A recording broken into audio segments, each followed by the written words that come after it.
Hello everyone, Kani here from Zunity. Welcome to our new series on computer networks. इस series में हम computer networks के basic से लेके एडवांस तक जाएंगे. कहने का मतलब है कि अगर आप बिल्कुल बिगनर भी हैं, अभी आपको कंप्यूटर नेटवर्क्स की इतनी नॉलेज नहीं है, तो भी घबराने की इतनी बात नहीं है, हम आपको सिखाएंगे.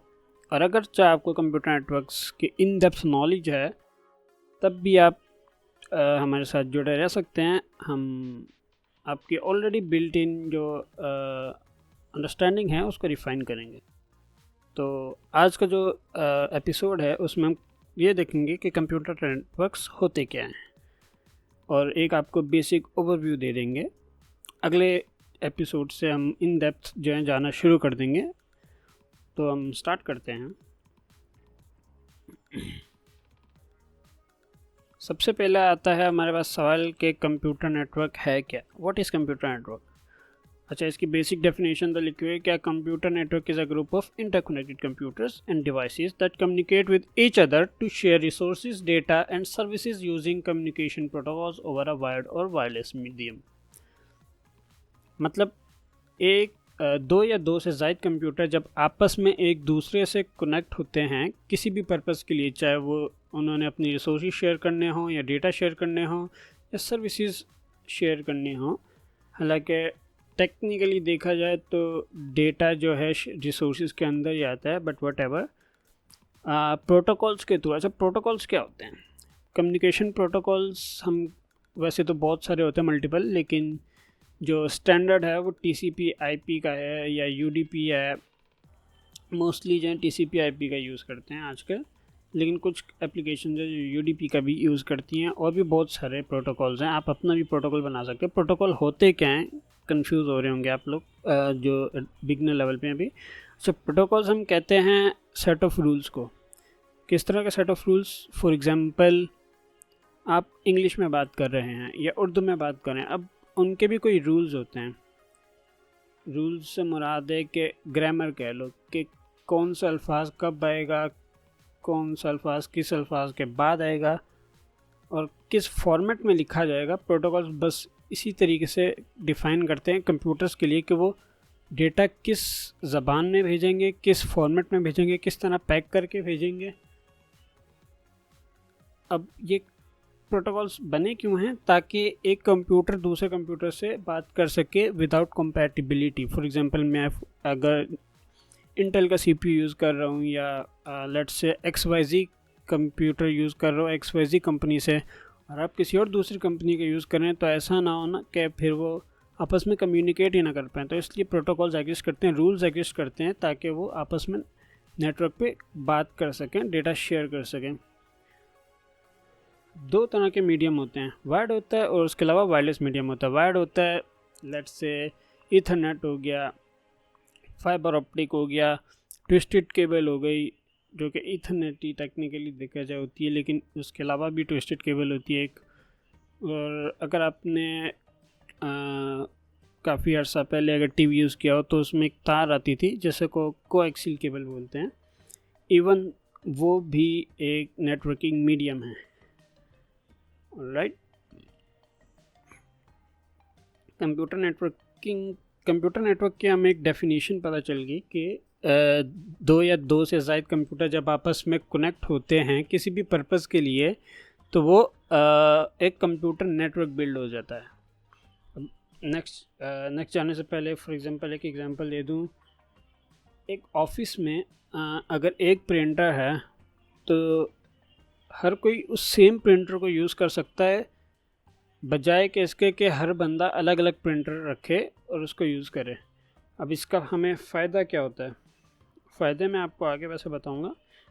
जैसे कॉस्ट इफ़ेक्टिव तो वैसे ही हो गया, क्योंकि आपको एक प्रिंटर परचेज़ करना है, 10 एम्प्लॉयज़ हैं, तो मतलब आपको 10 प्रिंटर नहीं लेने पड़ेंगे, बल्कि एक ही प्रिंटर इस्तेमाल हो रहा है.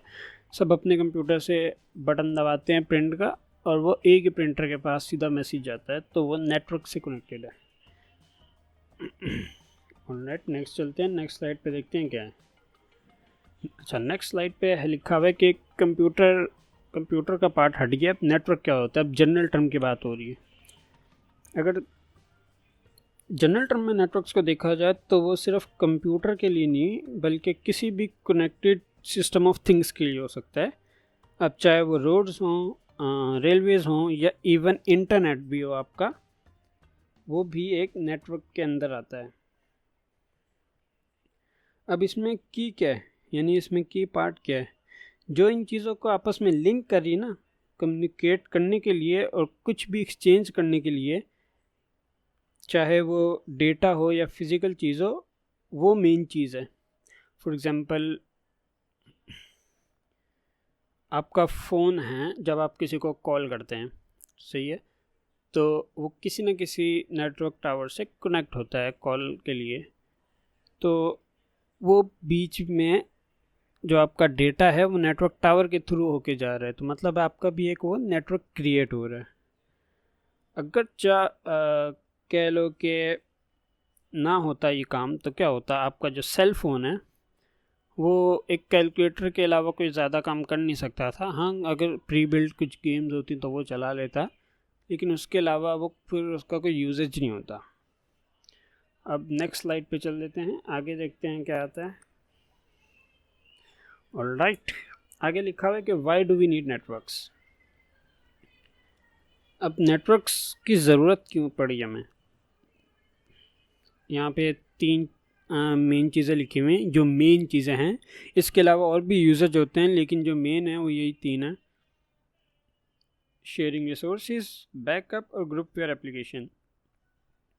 शेयरिंग रिसोर्सेज में लिखा हुआ है कि efficient sharing of hardware resources such as printers and storage. जैसे कि हमने पहले बात की थी वो प्रिंटर की एग्जांपल से, ऑफिस में प्रिंटर, एक ही प्रिंटर यूज़ कर रहे हैं 10 एम्प्लॉयज़, बजाय कि हर एम्प्लॉय अलग अलग प्रिंटर का यूज़ करे। ये इससे क्या होता है, कॉस्ट इफेक्टिव होता है। इसकी एक एग्जांपल इस तरीके से भी दी जा सकती है कि जट से आपके पास एक रिक्वायरमेंट आई है, आपको कोई सॉफ्टवेयर यूज़ करना है, लेकिन आपके पास जो लैपटॉप है या कंप्यूटर है वो इतना यानी हैवी टास्क नहीं कर सकता, तो आप क्या करोगे, आपके पास 2 ऑप्शन आते हैं उस वक्त। या तो आप नया कंप्यूटर लो जो कि उस सॉफ्टवेयर को चला सके, दूसरा ऑप्शन आता है कि आप क्लाउड कंप्यूटिंग की तरफ जाओ। क्लाउड कंप्यूटिंग होती क्या है, क्लाउड कंप्यूटिंग अगर शॉर्ट टर्म में बोला जाए ना, बिल्कुल डिम डाउन करके, वो यही होती है कि आप किसी और का कंप्यूटर यूज़ कर रहे हो इंटरनेट के थ्रू या नेटवर्क के थ्रू। इससे क्या होता है, आपकी कॉस्ट सेविंग होती है। आप कहते हो कि यार मैं क्लाउड का यूज़ कर लेता हूँ, फिर तो इससे आपकी कुछ सेविंग हो जाएगी कुछ टाइम तक। जब आप फिर अपना पैसा उतना बना लेंगे तो आप नया सिस्टम ले सकते हैं, या तो आप उसी को क्लाउड कंप्यूटिंग को कंटिन्यू कर सकते हैं अगर आपको फीजेबल लगता है। दूसरी बात आ जाती है बैकअप की। नेटवर्क जो है अनेबल करते हैं क्या, सेंट्रलाइज डेटा बैकअप और इजी रिकवरी। अच्छा, आप में से बहुत सारे लोगों ने गूगल ड्राइव पे या एप्पल ड्राइव पे या वन ड्राइव पे अपना डेटा सेव किया हुआ है। किस वजह से कि अगर चाहे हमारे फ़ोन में डेटा करप्ट हो जाता है या फ़ोन चोरी भी हो जाता है तो हम वहाँ से डेटा रिकवर कर सकें ईजीली। तो आप जो वो यूज़ कर रहे हो ना, वो भी एक नेटवर्क है। गूगल ड्राइव, वन ड्राइव या एप्पल की जो भी ड्राइव है वो एक नेटवर्क है, या ड्रॉप बॉक्स भी हो गया। बहुत सारी सर्विसेज होती हैं, आप अपनी कस्टम भी क्रिएट कर सकते हो। फॉर एग्जांपल आपने एक ड्राइव जो है अपने राउटर से लगा दी। राउटर भी अक्सर जो मॉडर्न राउटर है वो आपको ऑप्शन देते हैं बीच में ड्राइव लगाने का। या तो आपने एक कंप्यूटर जो है ना कनेक्ट कर दिया जिसमें आप बैकअप डेटा रखते हो सारा, कि इन केस के एक को कुछ हो जाए तो आप डेटा बैकअप वहाँ से उठा सको। अच्छा, तीसरी चीज़ लिखी हुई है ग्रुप पेयर एप्लीकेशन। ये क्या होती है? अच्छा, ग्रुप पेयर एप्लीकेशन एक ऐसी एप्लीकेशन होती है जिसमें मल्टीपल लोग एक ही चीज़ पे काम कर रहे होते हैं। फॉर एग्ज़ाम्पल, आपने अगर माइक्रोसॉफ्ट का वर्ड यूज़ किया हो तो उसमें एक शेयर का बटन होता है। जब आप उसे शेयर करते हैं तो मल्टीपल लोग एक ही डॉक्यूमेंट पे काम कर रहे होते हैं एक ही वक्त में। या तो फिर आपने कभी फिग्मा यूज़ किया हो तो फिग्मा भी सेम ऑप्शन देता है, इवन कैनवा भी सेम ऑप्शन देता है कि मल्टीपल लोग एक फ़ाइल पे काम कर रहे होते हैं सेम टाइम पे, तो वो ग्रुप पेयर एप्लीकेशन आती है। यहाँ पे लिखा हुआ भी है कि जो भी कोलैबोरेशन के टूल्स होते हैं सीमलेस कम्युनिकेशन के लिए। और ये तीन जो है ना बिल्कुल कह लो कि मेन नीड्स हैं, इनके अलावा भी नीड्स हैं लेकिन जो मेन देखी जाती है ना वो यही है। अच्छा, अगली चीज़ पे आ जाते हैं जो कि है चैलेंजेस ऑफ नेटवर्किंग। नेटवर्किंग में चैलेंजेस क्या आ जाते हैं, यहाँ पे तीन लिखे हैं। अगेन तीन से ज़्यादा चैलेंजेस होते हैं लेकिन यहाँ पे मेन लिखे हुए हैं। पहला चैलेंज लिखा हुआ है सर्वर क्रैशेस, दूसरा लिखा हुआ है सिक्योरिटी रिस्क, तीसरा लिखा हुआ है प्राइवेसी कंसर्न्स। सर्वर क्रैशेस क्या होता है पहले इसे देखते हैं। अच्छा, जब भी कोई सर्वर फेल करता है ना तो पूरा नेटवर्क बैठ जाता है। फॉर एग्ज़ाम्पल व्हाट्सएप आप सभी यूज़ करते हैं ऑब्वियसली।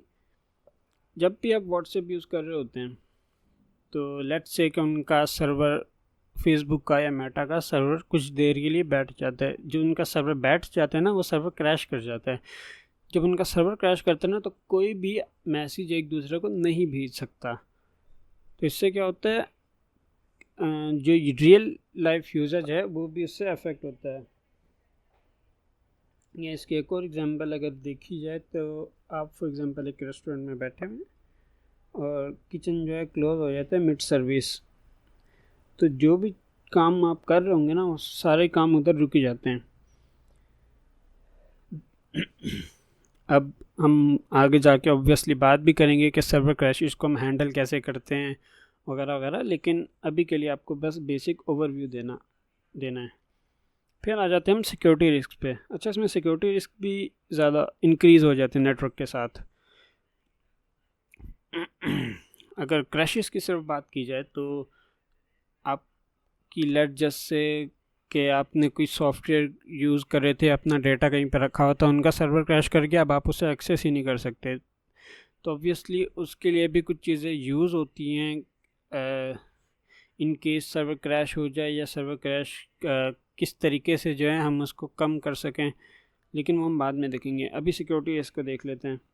सिक्योरिटी रिस्क इसमें क्या चाहते हैं कि कोई भी बंदा मुंह उठा के आपके फाइल्स को एक्सेस कर सकता है। फॉर एग्ज़ाम्पल अनऑथराइज्ड एक्सेस कर सकता है, चाहे वो हैकर हो या जो कंपनी जिस कंपनी पे आप ट्रस्ट कर रहे हो वो भी कर सकती है। अगर चाहे आप लोकल ख़ुद से होस्ट नहीं कर रहे तो उसके अलावा कोई वायरस भी जो है आपके नेटवर्क को डिस्टर्ब कर सकता है। क्योंकि अब वो कैसे करता है वायरस डिस्टर्ब, वायरस का सभी को पता होगा कि एक कंप्यूटर से दूसरे कंप्यूटर पे फैल जाता है। फैलता कैसे है?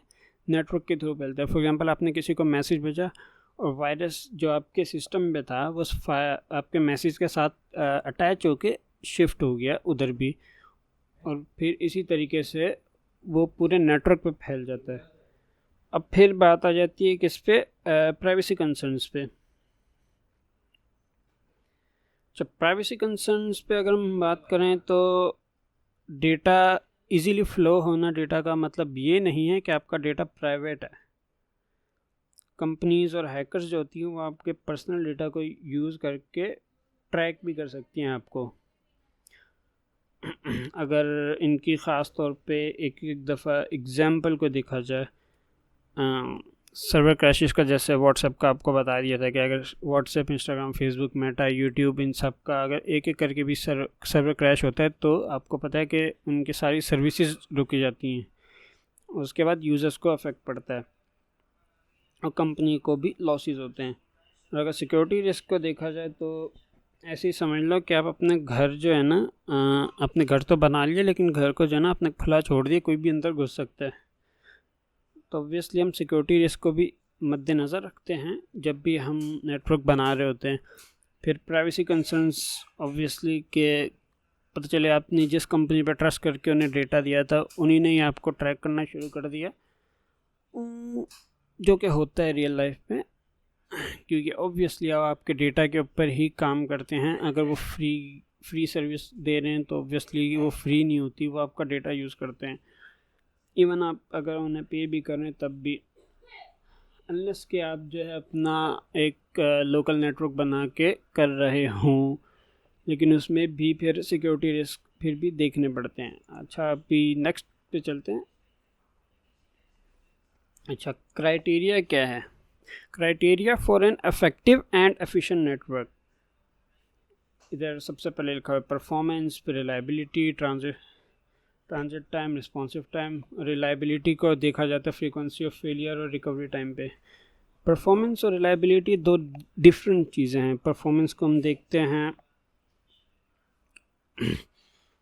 उसका ट्रांजिट टाइम और रिस्पॉन्स टाइम की बेस पे, जबकि रिलायबिलिटी को देखा जाता है उस किसी भी नेटवर्क की फ्रीक्वेंसी ऑफ फेलियर और रिकवरी टाइम के ऊपर। अच्छा, किसी भी नेटवर्क की परफॉर्मेंस को हम कैसे नापते हैं? सबसे पहले अगर ये देखा जाए तो ट्रांजिट टाइम पे आ जाते हैं।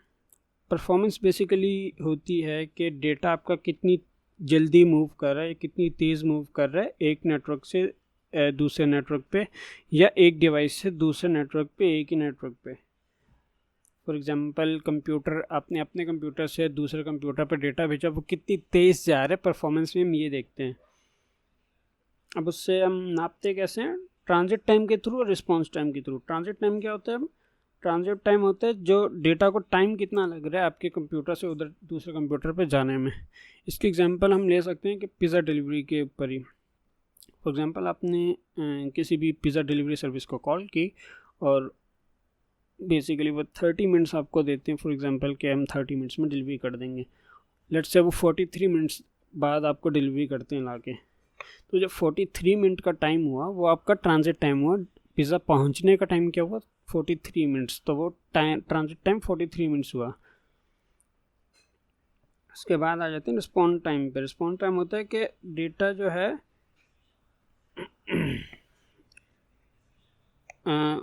अच्छा, रिस्पॉन्स टाइम होता है कि कोई भी नेटवर्क जो है किसी भी रिक्वेस्ट को कितनी जल्दी रिस्पॉन्स बैक दे रहा है।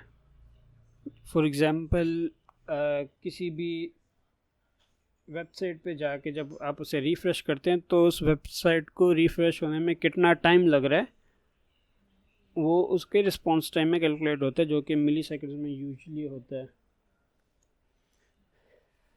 अच्छा, इन दो चीज़ों को मिला के, रिस्पॉन्स टाइम और ट्रांजिट टाइम को मिला के, आप किसी भी नेटवर्क की परफॉर्मेंस को नाप सकते हैं। उसको रिस्पॉन्स देने में कितना टाइम लग रहा है प्लस उसको डेटा भेजने में कितना टाइम लग रहा है, वो उसकी परफॉर्मेंस बताती है। और रिलायबिलिटी को हम कैसे देखते हैं? रिलायबिलिटी होती है कि डिपेंडेबल कितना है नेटवर्क। फॉर एग्जांपल क्या नेटवर्क आपका majority of the time up भी रहता है? नहीं, नेटवर्क का अप रहना भी ज़रूरी है। अच्छा, कोई भी नेटवर्क कभी भी 100% रिलायबल हो ही नहीं सकता, क्योंकि कोई ना कोई बीच में ऐसे डिस्टर्बेंसेस आ जाते हैं जिसकी वजह से नेटवर्क बैठ जाता है। फॉर एग्जांपल आपने अपना कंप्यूटर ऑन किया हुआ है, नेटवर्क से कनेक्टेड है, आपकी लाइट चली गई, आपका नेटवर्क बैठ जाएगा। या लेट्स से कोई नेचुरल डिज़ास्टर आ जाता है, हरिकेन आ गया या बारिश तेज़ हो गई, उसकी वजह से भी आपके नेटवर्क पे इफेक्ट पड़ता है, आपका नेटवर्क क्रैश कर सकता है। या सिर्फ आप ही का मसला नहीं हो सकता, कुछ ऑब्वियसली आपके हाथ के बाहर भी होते हैं। ये सारे मसले तो हैं जो आप कंट्रोल नहीं कर सकते, कुछ ऐसे मसले भी होते हैं जो कि आप कंट्रोल कर सकते हो। फॉर एग्जांपल आपने सॉफ्टवेयर में जो है ना, उसको सॉफ्टवेयर की इंस्ट्रक्शंस गलत लिखी हुई हैं जिसकी वजह से आपका नेटवर्क बैठ गया या आपके हार्डवेयर का फेलियर आ गया, तो वो सब जो है आपकी रिलायबिलिटी को अफेक्ट करती हैं। अब रिलायबिलिटी को हम किसी भी नेटवर्क के कैसे नापते हैं? उसके फ्रीक्वेंसी ऑफ फेलियर से और उसके रिकवरी टाइम से। फ्रीक्वेंसी ऑफ फेलियर क्या होता है? फ्रीक्वेंसी ऑफ फेलियर होता है कि आपका नेटवर्क कितनी दफ़ा डाउन होता है, मतलब how often does the network go down. For example एक कोई बड़ी कॉरपोरेशन है जैसे गूगल हो गई या माइक्रोसॉफ्ट हो गई, उनका नेटवर्क लेट से साल में जो है 6 दफ़ा जो है उनका नेटवर्क डाउन हो रहा है। होता वैसे 6 से ज़्यादा दफ़ा अगर आप उसका डाउन डिटेक्टर पर चेक करें, लेकिन हमें पता नहीं चलता, वो नॉर्मल यूज़र को इतना नोट नहीं करते, लेकिन उनका भी डाउन होता है। इसी बतौर अगर हम कोई छोटी कंपनी का उठाते हैं जो कि छोटा नेटवर्क होगा, तो उसका जो फ्रीक्वेंसी ऑफ फेलियर होगा लेट से वो 12 दफ़ा है। अब 12 दफ़ा उनका फेल हो रहा है सिर्फ लेट से not even an year, late जैसे उनका 12 दफ़ा फेल हो रहा है 10 महीने में या 6 महीने में, जो उनका 12 दफ़ा फेल हो रहा है, तो इनकी फ्रीक्वेंसी ऑफ फेलियर हुई, जो कि कैलकुलेट बल्कि हम कैसे करते हैं, आपके कनेक्शन के फेलियर के दरमियान में जो मीन टाइम आते हैं ना, मीन कहते हैं, हम डिवाइड करते हैं 2 को, मतलब जो पहला फेल हुआ, पहली दफ़ा नेटवर्क फेल हुआ, दूसरी दफ़ा फेल हुआ, अब उनके दरमियान में जो टाइम आ रहा होगा ना, कितने अरसे बाद हुए, हम उसके थ्रू कैलकुलेट करते हैं। और अगर रिकवरी टाइम का देखा जाए तो वो होता है कि आपका सिस्टम बैकअप कितनी जल्दी हो जाता है। फॉर एग्जांपल आपका नेटवर्क अभी फेल हुआ और 10 मिनट के अंदर अंदर आपका नेटवर्क दोबारा जो है ना सर्विस में आ गया, ऑनलाइन आ गया। आपका कंप्यूटर अभी बंद हुआ था, लेट्स से आपका कंप्यूटर अभी बंद हुआ और आपने 10 मिनट के अंदर ही उसको रिजॉल्व करके दोबारा जो है स्टार्ट कर दिया।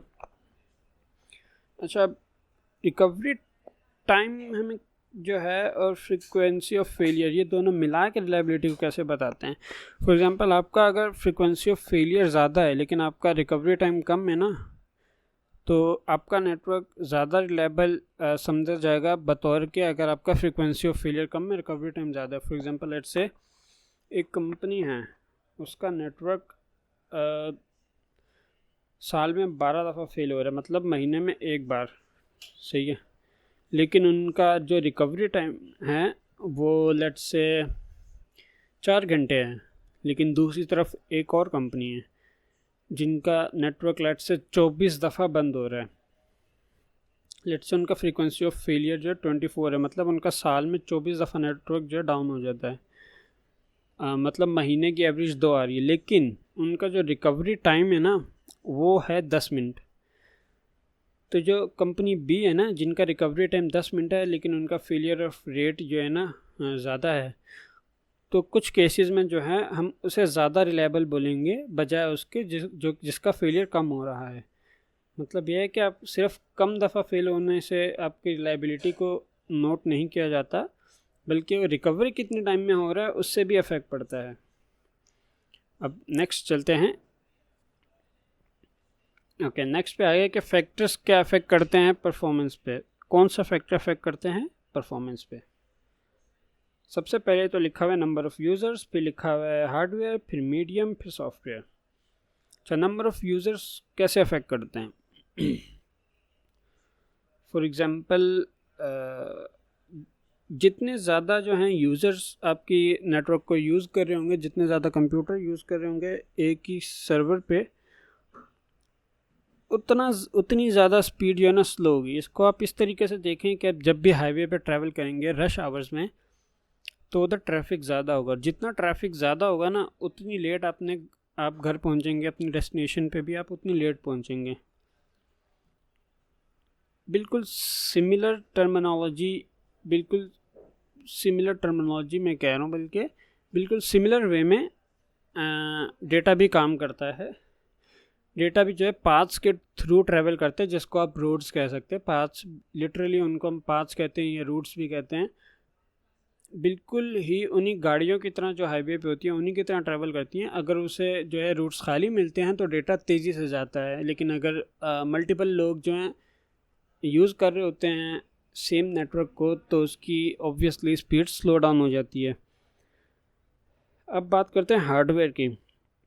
अच्छा, हार्डवेयर भी इम्पोर्टेंट होता है जो कि स्पीड पे अफेक्ट करता है, बहुत इम्पोर्टेंट फैक्टर है बल्कि, क्योंकि कई लोग होते हैं जो अपना जो नेटवर्क का राउटर है उसे अपडेट नहीं करते। अपने वाईफाई राउटर कोई कह देख लो, फॉर एग्जांपल कुछ लोग जो हैं वो 10-10 साल तक अपडेट नहीं करेंगे।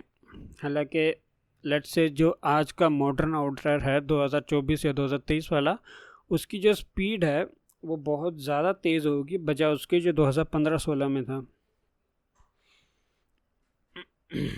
तो जो उसमें टेक्नोलॉजिकल एडवांसमेंट होती हैं उन्हें भी देखा जाता है। आप अपने कंप्यूटर को देख सकते हैं, जो आज का ये कंप्यूटर है वो बहुत ज़्यादा तेज़ हैं पुराने कंप्यूटर से, तो उनकी स्पीड में ऑब्वियसली डिफरेंस होगा।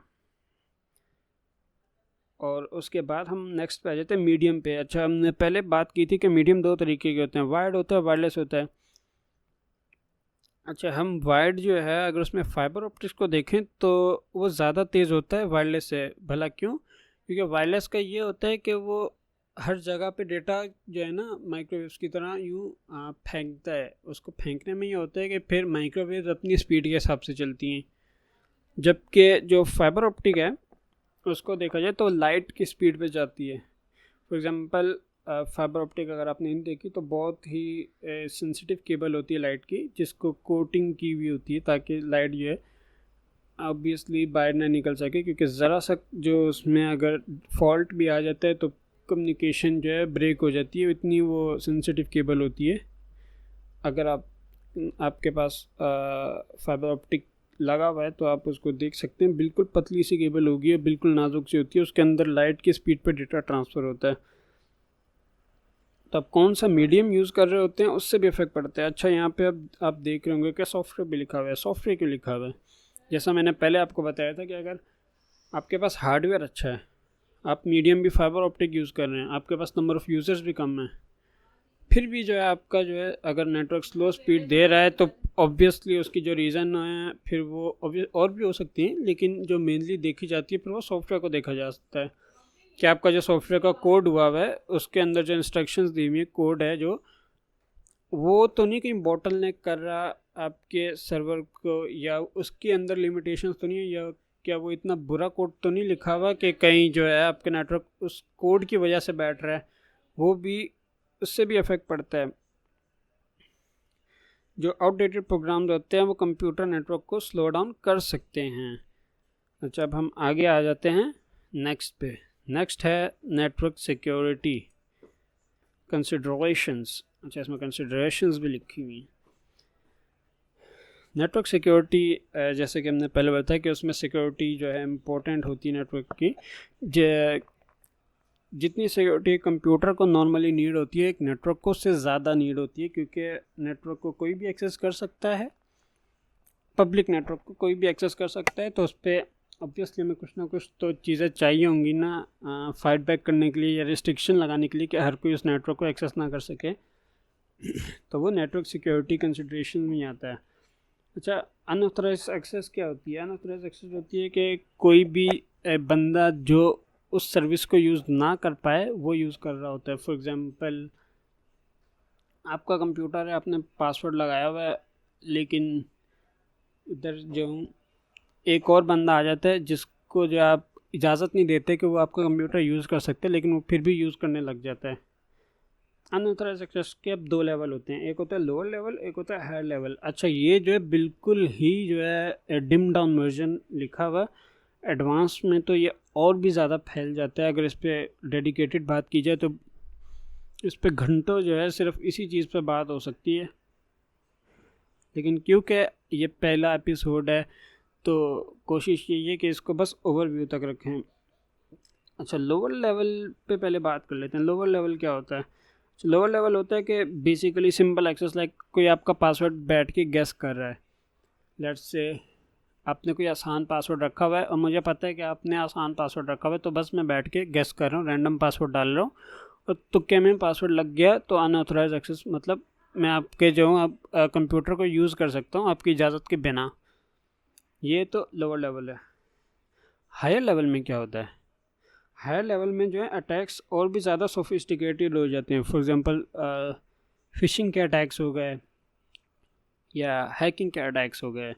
फ़िशिंग के अटैक्स में क्या होता है? फ़िशिंग होती है कि अब जो अटैकर होता है वो प्रिटेंड करता है कि वो XYZ कंपनी से बिलोंग करता है। आपको जो है for example let's say Facebook का पेज दिखा रहा है, आपको तो दिखने में लग रहा है कि फेसबुक का पेज है, बिल्कुल मिलता जुलता, बिल्कुल same to same 1-to-1 carbon copy है फेसबुक की। आप उसमें ईमेल पासवर्ड डालते हैं, लेकिन वो फेसबुक पे जाता नहीं है, वो जाता है फिर वो थर्ड पार्टी की तरफ जिसने वो पेज सेट किया होता है। या हैकिंग अटैक्स हो गए जो कि ब्रूट फोर्सिंग, वर्ड लिस्ट और भी बहुत सारी चीज़ें इसमें आ जाती हैं। ये तो हो गए सिर्फ अनऑथराइज एक्सेस। अब हम इसमें बहुत सारी कंसिडरेशंस देखते हैं। हम इसके लिए जो है स्ट्रॉन्ग पासवर्ड्स रखते हैं, अक्सर 2 फैक्टर ऑथेंटिकेशन का यूज़ करते हैं, वो भी हालांकि बाईपास की जा सकती हैं कुछ तरीक़ों से फ़िशिंग अटैक्स के थ्रू, लेकिन फिर भी हम करते हैं यूज़। उसके बाद अगर हम देखें तो एक और चीज़ लिखी हुई नीचे, वल्नरेबिलिटी टू वायरसेस। जैसे कि मैंने पहले बात की थी शुरू में कि जो वायरस होता है स्प्रेड कैसे करता है। एक कंप्यूटर पे वायरस होता है ना, तो आप आपको इतना पता नहीं चलेगा, लेकिन जब आप उसको अनलेस के वो आपको शो करे ना कि यार आपको डराने के लिए शो करे या आपको दिख जाए कि यार कोई गलत काम हो रहा है आपके कंप्यूटर पे जो कि होना नहीं चाहिए था, तो आप समझ जाते हो वायरस है। लेकिन उसका फिर इफेक्ट सिर्फ आपके कंप्यूटर तक रहता है।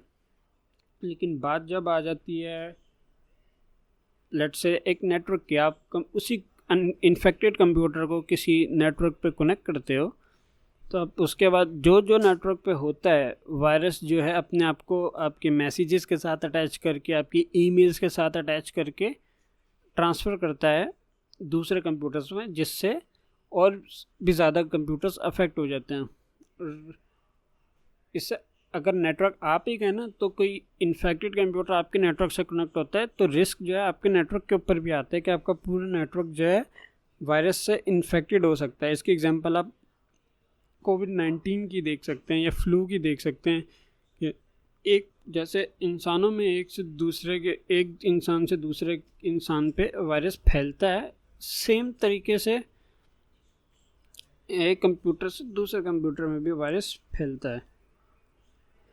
और ऐसा कोई सिस्टम नहीं है जो कि वायरस प्रूफ हो 100%।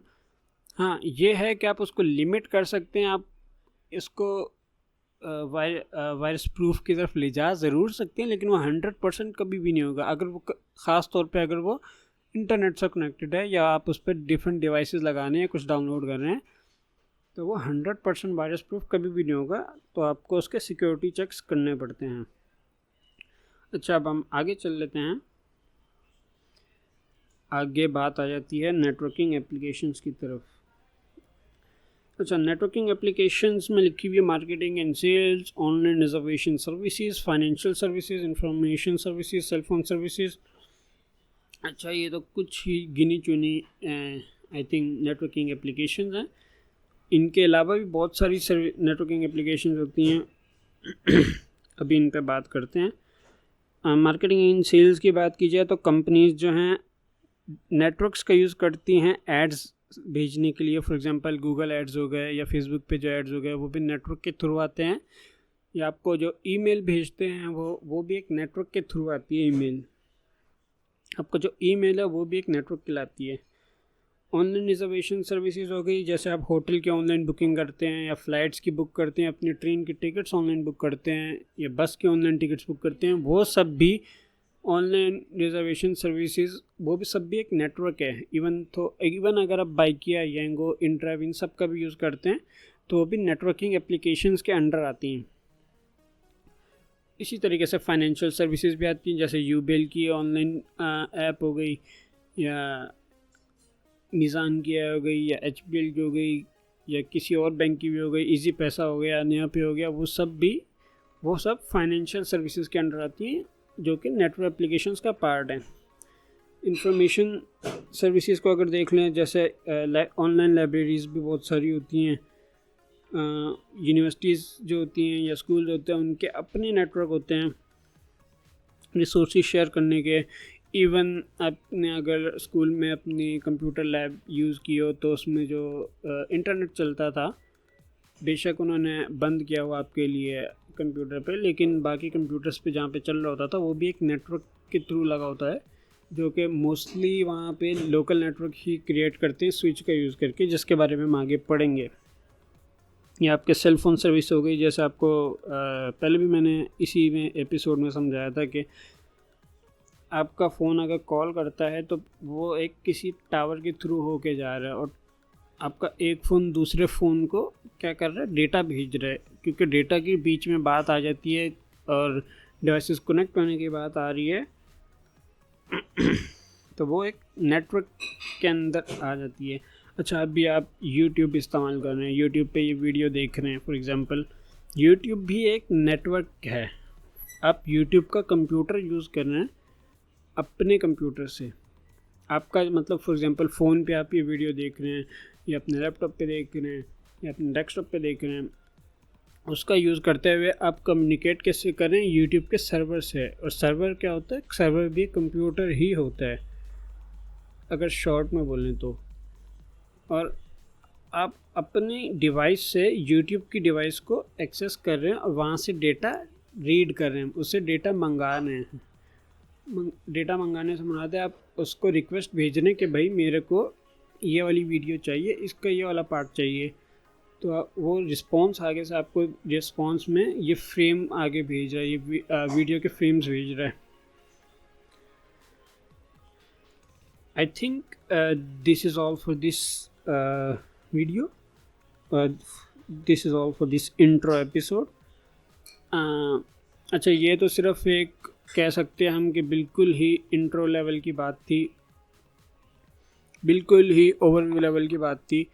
अच्छा, अगले एपिसोड से हम एडवांस लेवल में जाना स्टार्ट कर देंगे, और आई थिंक अगले में शायद टोपोलॉजीज़ पे हम बात करें और बिल्कुल डिटेल में बात करेंगे कि कौन सी टोपोलॉजी कैसे काम करती है, अगर अगला एपिसोड टोपोलॉजीज़ पे हुआ तो। लेकिन आगे से जो भी एपिसोड होगा वो सिर्फ एक डेडिकेटेड टॉपिक पे होगा और उसमें हम कम्प्लीटली डिटेल में बात करेंगे। तो हो सकता है कि वीडियो की जो ड्यूरेशन है आगे से वो हो सकता है 30 मिनट मिनिमम हो, और उससे ज़्यादा भी हो सकती है, कुछ कह नहीं सकते, कि डिपेंड करता है कि अब मैं उस पर बोलूँगा कितना। तो आज के लिए इतना ही। अल्लाह हाफिज़।